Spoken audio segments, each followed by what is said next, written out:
বিসমিল্লাহির রহমানির রহিম। আসসালামু আলাইকুম। www.dailynewsstar.com ভার্চুয়াল এডিটর হাফেজ মাওলানা শাহজালাল গোলদার স্টুডিওর বাহির হতে অনুষ্ঠানটি এডিটিং এবং পরিচালনা করছেন ক্যামেরার পিছনে হাফেজ মাওলানা Rifat Ahmed, virtual assistant editor, নিয়মিত উপস্থাপক এবং সংবাদ পাঠক মুস্তাফিজুর রহমান গোলদার, সিনিয়র সাংবাদিক, নিউজ স্টার, আজ ছুটিতে আছে। আমি এম শাহজাহান আলী গোলদার, ইপিও www.dailynewsstar.com, editor the daily news star.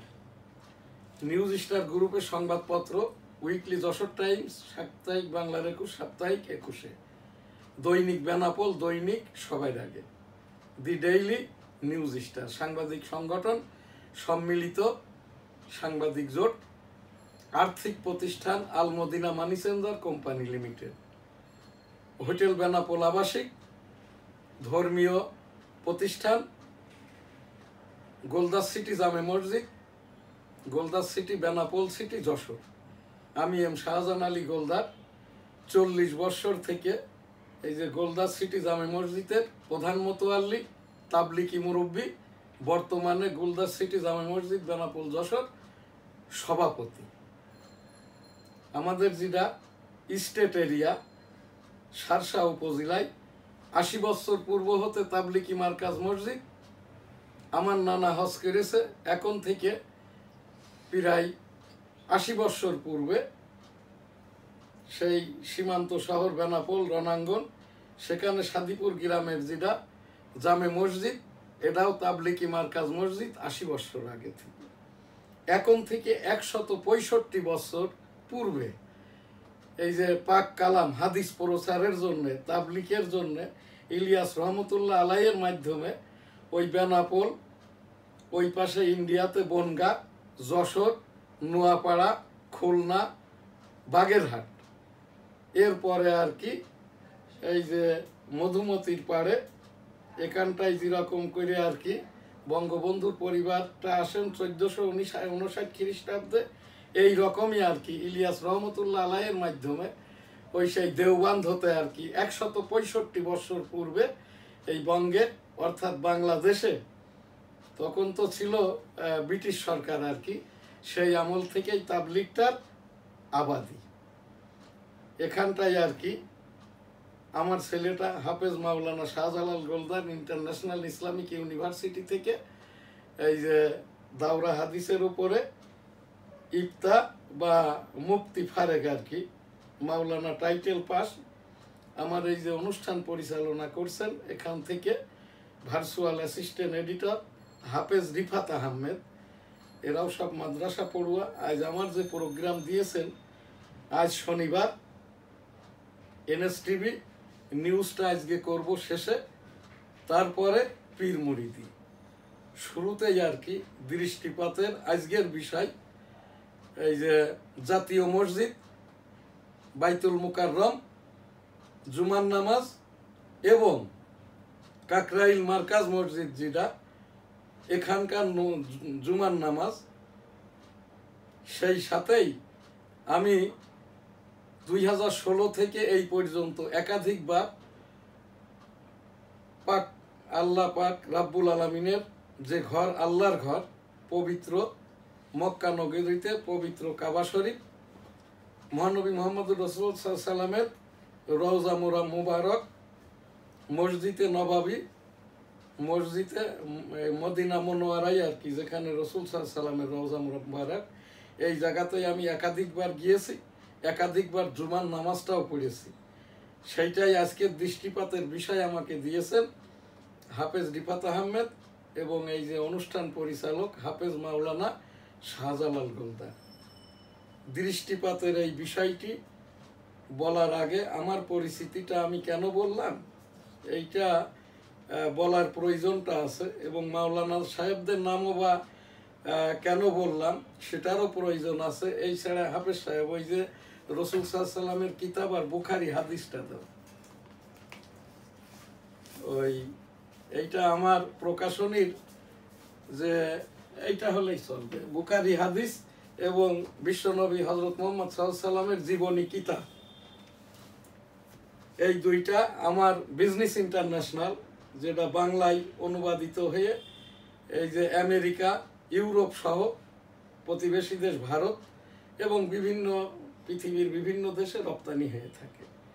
আমি এই যে বাইতুল মুকাররমের অস্থায়ী যিনি খতিব হাফিজিহুল্লাহ আব্দুল মালেক, আমি এখানকার বাংলাদেশের যেটা ইসলামিক ফাউন্ডেশন, ধর্ম মন্ত্রণালয়, ধর্ম সচিবালয়, এখান থেকে যোগাযোগ করে যেটা দেখেছি, এই যে হাফিজিহুল্লাহ আব্দুল মালেক মহোদয় জনপ্রশাসন মন্ত্রণালয় হতে এই যে ধর্ম উপদেষ্টা খালিদ হোসেনের নির্বাহী আদেশে এই যে কোনো রকমেরই প্রতিষ্ঠানিক ইসলামিক ইফতা বা মুফতি বা হাফেজ মাওলানা ডিগ্রি না থাকা সত্ত্বেও বর্তমান অস্থায়ী খতিব হাফিজিহুল্লাহ আব্দুল মালেক। এই জায়গাটাই আমার কথা নয়, আমার কথাটা হচ্ছে পৃথিবীর ওই যেটা কোরআন শরীফেরই আয়াত, হাদিসেও আছে বহু জায়গায়, পৃথিবীর সকল আল্লাহর ঘর মসজিদই হচ্ছে পবিত্র কাবা শরীফের, অর্থাৎ আল্লাহর ঘর মক্কা নগরীতে যেটা আল্লাহর ঘর কাবা শরীফেরই অংশ বলা হয়। এটাই তো হাফেজ সাহেব, পৃথিবীর সকল মসজিদই হলো কাবা শরীফের অংশ। এইটা আমার রাসূল সাল্লাল্লাহু আলাইহি ওয়াসাল্লামের জীবনী কিতাবে জিরাম আছে, আমার ওই যে বুখারী হাদিসেও আছে। তো সেই জায়গাটাই আপনাদের যে প্রশ্ন, এটা প্রশ্ন উত্তরে যাওয়ার আমার কোনো প্রয়োজনটা নাই, আমি যাবও না আর কি। আমার এখানে প্রথম উপস্থাপনা হলো 1987 সাল থেকে আমি এই বাইতুল মুকাররমের মেন যে পূর্ব গেট, এইটার উপরে নিউজ করছি। হাফিজিহুল্লাহ আব্দুল মালেক মহোদয়কেও আর কি আমি সবিনয়ে অক্টোবর মাস থেকে আজ পর্যন্ত ডজনবারেরও বেশি আর কি অনুরোধটা করা হয়েছে। হাফিজিহুল্লাহ আব্দুল মালেক মহোদয়ও হয়তো বাইতুল মুকাররমের মেন গেটটা চেনে না। এই যে যাদের নামাজ ফৌত হয়ে যাচ্ছে গেট না চিনার কারণে, যে দেখছে যে জমাতটা হয়ে গেছে, এর দায়ভার কিন্তু যিনি এখন দায়িত্বপ্রাপ্ত খতিব বা পেশ ইমাম, ইনাদের আর কি মসজিদে জুতো সাবধানে রাখতে বলা হয়, কিন্তু মসজিদে ঢুকবেন কোন দিক থেকে এইটা কেন বলা হবে না? এইটা তো এইটা ওই উবাইদুল হক হুজুর যখন ছিলেন, আমি সেই 1986 সাল থেকে নিয়ে 91 সাল পর্যন্ত এই পূর্ব গেট থেকে নিয়ে বাইতুল মুকাররমের সিঁড়ি পর্যন্ত নিচতলার 5000-এর মতো মানুষ নামাজ পড়তে পারে। বাইতুল মুকাররমের ক্যাপাসিটিটা হচ্ছে সাধারণ ক্যাপাসিটি 42,000। জুমার দিন এখানে সর্বাধিক মিলে নামাজ পড়তে পারে 2 লক্ষ। এখন যেখানটাই আর কি জুমার দিনে 30,000-এর জনমিতির হিসাব অনুযায়ী 30,000-ও মুসল্লিটা হয় না। আর এই জায়গাটাই একটা গীবত হচ্ছে, এই যে কতিপয় ইউটিউবাররা যাদের বয়সটা এখন আমার এই যে হাফেজ মাওলানা রিফাত আহমেদের থেকেও কম, অধিকাংশই অর্থাৎ 30-এর নিচে, এরাই সব ট্রল ভিডিও এই যে হাফিজিহুল্লাহ এই আব্দুল মালেক মহোদয়ের খুতবার এই দিন গত জুমায় আর কি মাজার নিয়ে বিভিন্ন, এটা মিথ্যা কথা হবে, গীবত হবে না কোনো কিছু, বয়ানে কিছু বলতে গেলে সৌদি আরব, যেটা আমি এই যে একাধিক জুমার সেখানটায় আল কোরা বিশ্ববিদ্যালয়ের প্রফেসর এবং সৌদি আরবের গ্র্যান্ড মুফতি অর্থাৎ সৌদি আরবের প্রধান বিচারপতি মুফতি মাওলানা হাফেজ আব্দুর রহমান আল সুদাইস, যার এই যে 2016 সালে যখন আমরা হজে যাই আর কি, মসজিদে নামিরাতেই আর কি হজের জোহর নামাজ আসর নামাজ একসাথে হয় পড়েছি এবং ওখানটায় খুতবাটাও শুনেছি হজের। সেই হজটা পড়িয়েছিলেন এই যে মুফতি মাওলানা হাফেজ আব্দুর রহমান আল সুদাইস হুজুর। তো সেই জায়গাটায় আমি যেটা দেখেছি আর কি, খুতবাটা নির্ধারিত যে 52 শুক্রবারের 52 খুতবা, এই খুতবাটাই নামাজের পূর্বে হুজুরটা পড়েন এবং ওই নির্ধারিত খুতবার ভিতর থেকেই 2-1টি আয়াতের ওপরে এই যে নামাজের পূর্বে তো আর সৌদি আরব কোনো ওই যে সানি বয়ান হয় না, ওই যে যেটা সানি খুতবার ভিতরেই দোয়াটাও পড়ে দেন ওই সেই নির্ধারিত খুতবার ভিতর থেকে। আমাদের বাইতুল মুকাররম এখন স্থায়ী কোনো খতিব নাই। আমার এই দৃষ্টিপাতের পক্ষ থেকে আর কি আমি মুসল্লিদের অনেক অনুরোধ, আমার এই হাফেজ সাহেব মাওলানা সাহেবরা এবং আমি নিজেও আর কি 1986 সাল থেকে আমি বাইতুল মুকাররমের একজন এই যে জুমার নামাজের নিয়মিত মুসল্লি। এবং 1986 সালে যখন আল্লামা দেলোয়ার হোসেন সাইদি হুজুর বাইতুল মুকাররম আর কি কোরআনের তাফসিরটা করতেন, সাইদি হুজুরের তাফসিরটা কেন ভালো লাগে, উনি এত বড় মাওলানা আল্লামা দেলোয়ার হোসেন সাইদি, কোনো দিন কিন্তু ওনার সাথে একটি কোরআন শরীফ তার বুকের সাথে থাকতো সবসময় ঝোলানো, এবং ওই কোরআন শরীফটা দেখে দেখে নিয়েই আর কি পড়ে তাফসির করতেন। অনেকেই প্রশ্ন করত যে হুজুর অনেকেই তো আছে ওই যে দেখে দেখে আর কি মানে মুখস্থ পড়ে, তা আল্লামা দেলোয়ার হোসেন সাইদি হুজুর বলতেন মুখস্থ পড়লে সোয়াব হইল 1 গুণ, যদি সামনে রেখেও পড়া হয় তাহলে সোয়াব হচ্ছে কি এই যে 10 গুণ না 70 গুণ হাফেজ সাহেব? এইটা দেখে দেখে পড়লে সোয়াবটা হইলো 70 গুণ। আর এখানে সবচেয়ে যেটা মর্তবা যারা শোনে আর কি তাদের হইলো 700 গুণ। মানে যেটা সাইদি হুজুর এই যে 1 গুণ 70 গুণ আর এটা 700 গুণ নাকি, এটা আমি ওই দিকে গেলাম না, 1 গুণ আর 70 গুণ দেখে পড়লে। সৌদি আরবও কিন্তু ঠিক এই রকম।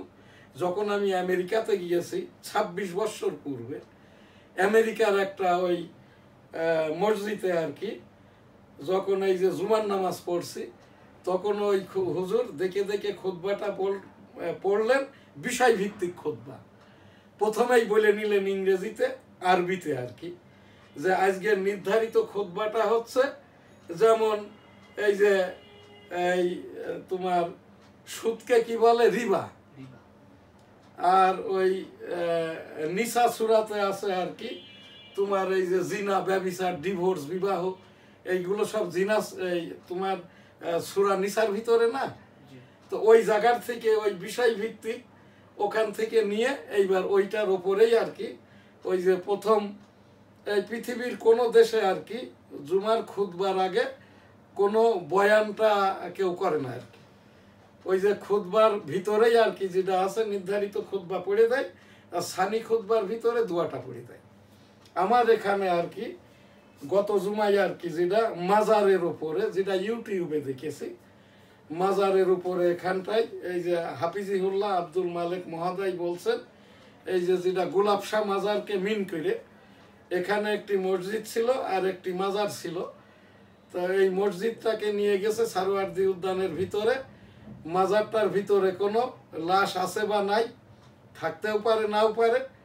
তারপরে হচ্ছে এখানটায় এই মাজার নিয়ে এইভাবে বলা যায় না। আমরা আজকে যারা আমাদের এই বঙ্গে আমরা তাবলিগের মাধ্যমে এইটাই আমাদের এই দেশে এই যে ইসলাম ধর্মের আবাতিটা হয়েছে। ওই যশোরের গরিব শাহ রহমতুল্লাহ আলাইহে, খুলনা খানজাহান আলী রহমতুল্লাহ আলাইহে, এই যে ঢাকার শাহ আলী এবং এই যে হাইকোর্ট এখানকার যেনারা আছেন আর কি, এরপরে হচ্ছে চট্টগ্রামের সিলেটের এই যে শাহজালাল শাহপরান রহমতুল্লাহ আলাইহে, এখানে এই রকমটা করেই আর কি এই এনাদের মাধ্যম দিয়েই আর কি এই যে রওজাকে নিয়ে মাজারকে নিয়ে ইভেন এই জায়গায় আজকের জুমাই যেটা গতকালকের জুমাই যেটা বয়ান করছেন আর কি, এটা বলছেন রসুল সাল্লামকে হাদিস কোরআন থেকে কোনো আয়াত না পাঠ করে আমার যেটা হাফিজিহুল্লাহ আব্দুল মালিক মহোদয়কে এইটা ওনার এই জুমার বয়ান পূর্ববর্তী যে বয়ানটা করেন শুনে আমার মনে হয়েছে এই বয়ানটা কেউ উনাকে ওই যে উনি তো স্বঘোষিত আহলে সুন্নাত আল জামাত, এদের মনে হয় ওই কেন্দ্রীয় অফিস থেকে এইগুলো এই লিখে দিচ্ছে। এখানটায় সারসংক্ষেপ এই যে হাফেজ সাহেব যেটা খুতবাই গতকাল বলেছে এইটা তো আমি বলতে পারি নাকি? হ্যাঁ, এটা তো গীবত হবে না। গীবত যদি হয় আমি বলবো না, কিন্তু যেটা উনি বলেছেন আর কি, ওনাকে কেউ প্রশ্ন করে নাই, উনি পাক কালাম হাদিসও পড়েন নাই।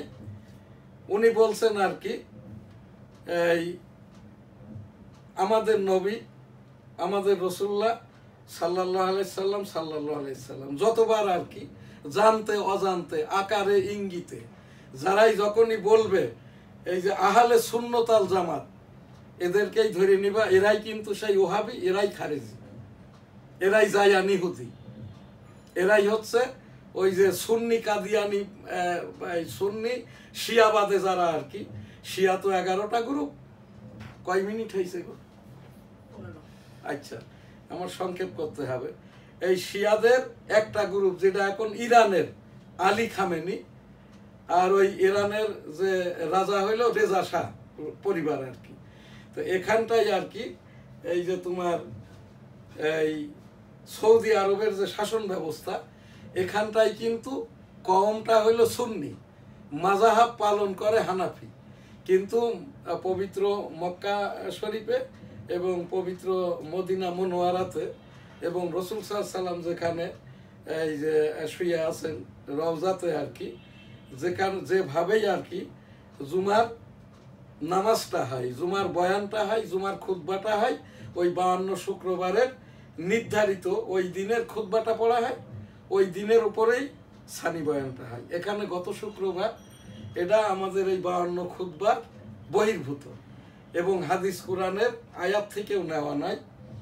তো এখান থেকে আর কি উনি এই রাসূল সাল্লাল্লাহু আলাইহি সাল্লামের উপরে, এই যে বিশ্ব নবী, আমাদের নবী, উনিও সাধারণ মানুষ ছিলেন, এইটা সাল্লাল্লাহু আলাইহি সাল্লাম রাসূল সাল্লাল্লাহু আলাইহি সাল্লামকে এই রকমটা করা। আমি যত তাফসীর শুনেছি, ওই যে দেলোয়ার হোসেন সাইদি হুজুরের আকার ইঙ্গিতে যেভাবেই হোক না কেন দরুদ পড়তেই হবে, দরুদ পড়তেই হবে। আর যারা শুনছেন দরুদের সাথে আমিনও বলতে হবে, যতবার আর কি ইস্তেগফার ইস্তেগফার ইস্তেগফার আমিন। যদি একাধিকবার আমি জিকিরের সাথে যেরকম করি না, একটা বিষয় বলি আল্লাহ তাআলাকে বলছি তো, আর বলছি আমিন, অর্থাৎ কি ফাঁকে কেউ নাই, ফেরেশতাও নাই, কিন্তু যে বলছে আর কি, যে মানুষটা, যে মুসলমানটা, যে বান্দাটা, যে আল্লাহ আল্লাহটা আস্তাগফিরুল্লাহ আমিন, একদম যে আল্লাহর আরশে পৌঁছে যাচ্ছে, সব মাফ করে দিচ্ছে আস্তাগফিরুল্লাহ আমিন। যে জায়গাটাই আর কি মহানবী মুহাম্মদুর রাসূলুল্লাহ সাল্লাল্লাহু আলাইহি সাল্লামকে নিয়ে আমি 43 বছর দরুদের আমলটা করি। আমার এই ডাইন চোখটা নষ্ট হয়ে গেছিল, তোমরা তখন হেফজো পড়ো। আমি একদিন আমার এই তোমাদের এই হুজুর বলেছিল, হাফেজ সাহেব আপনি যেটাই দেখছেন এটা স্বপ্ন না, এটা বাস্তব, আপনি পারলে হজ বা উমরা করে আসবেন। আমি একদিন যখন সব ডাক্তাররা বলল আপনার এই চোখটা অপারেশন করেও ঠিক হবে না, তখন আমি এই হুজুরকে বলার পরে আমি বললাম, হুজুর আমি তো একদিন দেখলাম যে আমি ওই যে ফজর নামাজের পরে শুয়ে আছি, তখন দেখতেছি আর কি, যেটা আমি ওই হজে যাওয়ার পরে রাসূল সাল্লাল্লাহু আলাইহি সাল্লামের রওজা মুবারকের সাথে মিলাইছি, যে আমি ওই রকম রাসূল সাল্লাল্লাহু আলাইহি সাল্লামের রওজা মুবারকের ওখানে গিয়েছি, তখন আর কি ওই জায়গাটা থেকেই আমি ওই যে রাসূল সাল্লাল্লাহু আলাইহি সাল্লামের রওজাটা দেখতেছি। হ্যাঁ, তখন ওই হুজুর আমাকে বললেন আপনার জন্য হজ বা উমরা ফরজ হয়ে গেছে, এটা আর কাউরে না বলে আপনি ডাক্তার না দেখিয়ে ঘুরে আসেন।